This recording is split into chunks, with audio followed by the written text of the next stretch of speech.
Hey, Dental Nachos. This is Paul, Dr. Nacho. We have an exciting guest today, but on Talking Nachos with Dr. Nacho, one of my jobs, I feel, as head of this nacho community, is to bring you guys good ideas, think about new things, what's out there in the dental space. We have the chance to talk with super cool sponsors like we do here today. Today, we're going to talk with the CEO of DoseBiome, Ted Gin. Gin like the alcohol, which Mrs. Nacho loves. So welcome, Ted, to Talking Nachos with Dr. Nacho. I'm super excited to dig into your topic. Tell us a little bit about your company, what you do, and how you're related to teeth in the dental world. Well, thanks for having me. Our company is DoseBiome, and our mission is to really understand how the microbiome, the study of bacteria, relates to the health of your mouth. We focus on making consumer products, and our first product is a drink. It's called Chi. It's an everyday tea that you can consume that helps improve your oral health. I like that. I mean, I remember even as a kid, I grew up in the dental office with my dad, and at some point, chewing gum was not supposed to be good for your teeth. Now we know that chewing sugarless gum is good for your teeth. Tell us a little bit about, when we think of tea, and actually, I have to say, I should have one of your cheese because it'd be better for my teeth if I have one of my midday Starbucks here. So everyone knows I sleep 5 minutes a night and then get up and do my nacho work. So tell us how tea, which is, out of the ordinary, not sure it could be good for your teeth, what this Chi does and how it works with oral microbiome. And I think, tea is, it's got really great health associations with it. I think a lot of people feel really great about just the health aspects of tea, the antioxidants with tea, and at the same time, it's a really enjoyable drink. What not a lot of people understand is that there's actually a lot of antibacterial and antimicrobial natures of tea. It is a natural and effective cavity fighter. And so a lot of the teas that we drink today aren't necessarily formulated for that. We load them with sugars, we acidify them so that they become shelf stable, and then they become kind of call it less healthy for you. What we've actually been able to do with Chi is quite interesting. We actually balance the pH back up to 7, which is closer to the healthy and normal range of pH for your mouth. And instead of utilizing a typical sweetener or something that is sugary, we've utilized xylitol. So it's, kind of funny how you mentioned sugarless gum. Xylitol has been a big component of sugarless gum for years. And what we've done is taken xylitol and put it for the first time ever into a beverage. So that's kind of combining the antimicrobial and all that goodness that you get with tea at a great pH with a healthy sugar that doesn't cause cavities. That's great. Sounds like something we could recommend to our patients. Now, Ted, most people like to listen to me for hours on end, but let's just say people listen to the first few minutes here. Where would people find Chi? I heard about it when you guys connected with me. Now I'm kind of trying to look for it in stores.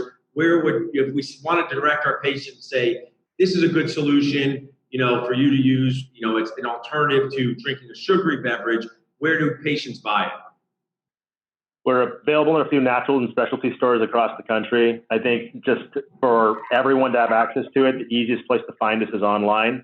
We're on Amazon and we're Prime eligible. So if you want to see us in 1 or 2 days and be in your home, we can be there. Just check us out, Amazon.com. Nice. We'll order some Chi for my next plate of nachos. Maybe Amazon can deliver it in 5 minutes because that's when I'll be. No, just joking. So now we were chatting a little before, and so I think it's cool to lead with, you guys have this very interesting product. It embraces what you're doing, xylitol. I treat patients, a lot of our patients are 60, 70, 80 years old where I work. They get root decay, their pH in their mouth changes, they have polypharmacy, and they are, it's kind of actually, it's sad because they get upset with themselves. They haven't had cavities for years, and now they're having them at the end of their life. So it seems like a great option for us to share with them. Now let's get into, I have my dental people, I don't know what the right word for them is, Ted. They're nerds. Nerds is the right word. So I'm just saying, they love science, and there's going to be people. Tell us about some of this oral microbiome, frontier prevention, some of the nerdy stuff that I know they're going to love hearing. Well, you know what? That's my language. And I think I could nerd out for you for hours on this. So I'll try and keep it short. The microbiome it's an emerging area of science. We haven't well understood it for years. We always thought that bacteria are all bad. There's only such thing as a bacteria that is bad for your health and it causes disease. But what we're starting to understand more of is that there is such a thing as good bacteria and bad bacteria. And that's where a lot of this probiotic language comes into place. And we know this is really true for the gut, and we think about it just purely in the forms of GI health. But what not a lot of people know is that one of the largest sites of bacteria in your body is actually within your mouth. And there are both good and bad bacteria inside of your mouth kind of fighting for supremacy. A lot of what we do every single day, it actually helps it helps feed some of the bad bacteria and allows them to actually gain an upper hand in terms of growing inside of your mouth. The things that we eat, anything high in sugar, the things that we do in terms of lowering the pH of the mouth, what that does is that it allows certain types of bacteria, things that are a bit more acid resistant, things that actually help gravitate and actually feed on things like sugars to proliferate a little bit more. And they start to create a imbalance of bacteria in your mouth, or a dysbiosis, in which you start to see a lot of accumulation of that bacteria that causes cavities, gingivitis, halitosis, things like that. Some of those diseases or some of those bacteria that people may or may not know about, the Streptococcus mutans, the Porphyromonas gingivalis, these are all the bacteria that really. You're bringing me back to my dental school times. I appreciate it. Traumatic experience. I'm thinking of a test with the multiple. Strep mutans was usually the answer, though. So there you go. Appreciate that. And tell us a little bit about how you guys support the dental community and how this all comes together, so to speak, with your being on this frontier with trying new things with science, having a product that I think is awesome that we can at least share with our patients, like, hey, try this and see if you like it. I want to try it myself now, just to see what it tastes like and how it is. What are you guys doing to support the dental community? First and foremost, I think we just want the dental community to know that there is an option out there. If you are speaking with patients and you're seeing that you have a patient that is always reaching for a sugary beverage and doesn't really have a choice or doesn't want to reach for something that is healthier like water, there is options, and this is definitely one of them. We want to turn that bad habit into a good habit. And so if there is a way for any sort of dental professional to say, hey, try this instead of that, that's where we want to be. And so being out there, providing samples, providing education, that's what we're all about right now. Bringing awareness. I appreciate it. What website could people go to just to learn a little more about you? Ariel put that into the comments. What's the best website? Check us out at drinkchi.com. We keep a very detailed background in terms of our science, how it works. We keep a lot of blog articles in terms of the benefits of xylitol, why pH is important, the microbiome and how bacteria works within your mouth. And so you could read on for hours. Awesome. We have a question from our audience, which is great because it's live. There's no safety net here, live. But before we get to the question, Ariel can just say hi to the Facebook Live for a second, just this here. So Ariel used to be a hygienist, but now she works with me, so dreams do come true. I want to point out this is a great thing that hygienists could talk about with their patients, because sometimes, I don't know, have you been to the dentist, Ted, where they finished your cleaning and then there was a long wait until your dentist came in and checked your teeth? Did that ever happen to you? Every single time. I think the record is 30 minutes. A lot of dentist small talk while they're waiting for their dentist to stop checking Facebook or stop having lunch. And I just think this is anytime, they're in the chair, they kind of want to learn about dental stuff. Of course, you can talk to them about their grandkids and puppies and vacations. But, just for them to have this kind of conversation, though, like, hey, have you seen this new cheat tea? I think that's great. So we have a question. What was our question?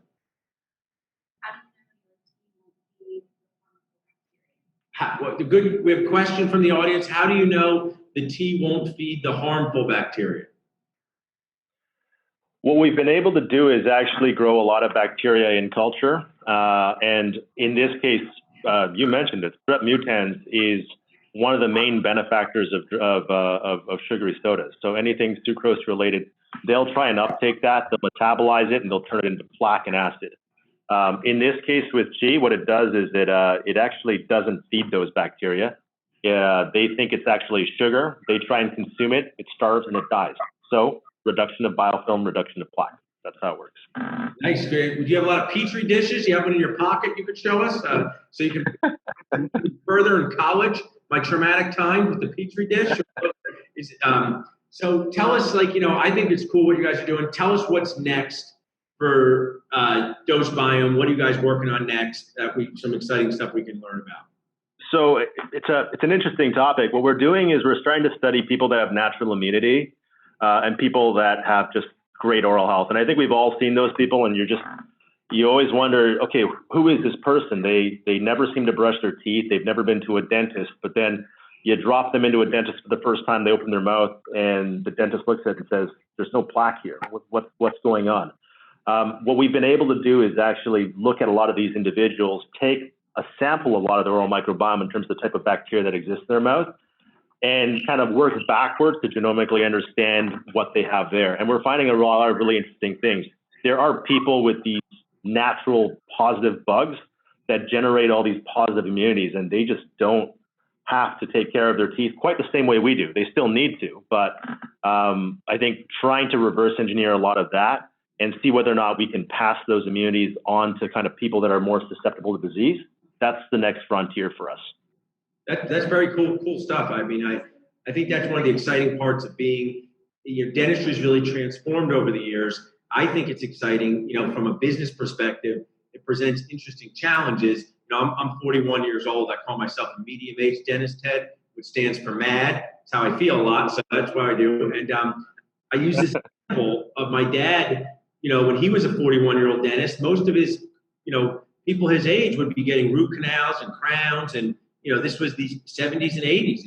Or early 80s. Now, when I have my 40-year-old patients, they come for a cleaning and say, "See you in 6 months," or "I'll get a night guard," and that just presents an interesting challenge for dentists from an economic perspective, but there's opportunities to do other cool things, sleep apnea, implants. But I just think our field is constantly changing, and I think it's an exciting part of being in it and learning these things. So tell us, Ted, if someone, we have another question?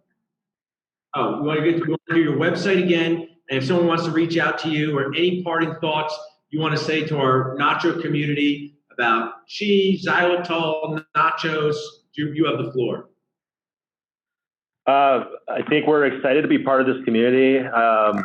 For us, we feel like we're part of prevention. We're really trying to help and be a partner with the dental community. However, we can assist in bridging that communication, bringing more people to think about oral health, making sure that they keep it top of mind, not just every 6 months in which they're going to the dentist, but in those day-to-day routines in which thinking about what they eat, thinking about what they drink, and trying to choose healthier things. That's what we're about, and we're trying to make it a reality in products that we make. That's awesome, Ted. If you need any information from us, dentalnachos.com, reach out to me at drnacho@dentalnachos.com. Harry will drop that in. And tell us your website one more time. You can just spell that for us so we make sure we get that right. It's drinkchi.com. That's drink as in drinking a beverage, QII.com. Awesome, Ted. Well, thanks for sharing with the Nacho community. I learned a lot. Now I want to drink some chi myself. And Nacho people, enjoy your rest of your day, and we'll talk to you soon. Thanks, everyone.